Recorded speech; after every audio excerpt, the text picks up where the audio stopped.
আমি বানাবো ছানার বড়া। ছানার বড়া বানানোর জন্য আমি ছানা নিয়ে নিয়েছি, আর ছানাটাকে ভালো করে একটা পরিষ্কার সাদা ন্যাকড়ায় জাগ দিয়ে নিয়েছি যাতে জলটা ঝরে যায়।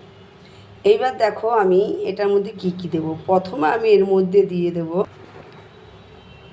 সামান্য অল্প ময়দার গুঁড়ো, নুন,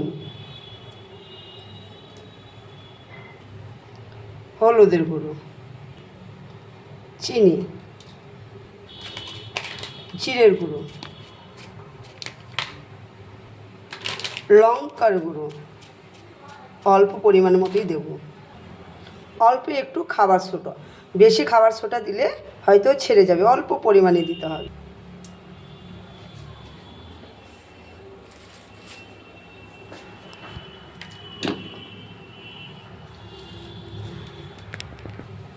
হাতের সাহায্যে আমি ভালো করে এটাকে মাখিয়ে নেব।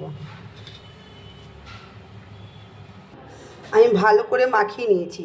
হাতে যে তালুটা আছে এইটা ভালো করে এইভাবে ডলতে হবে, হাতের তালু দিয়ে ডলতে হবে।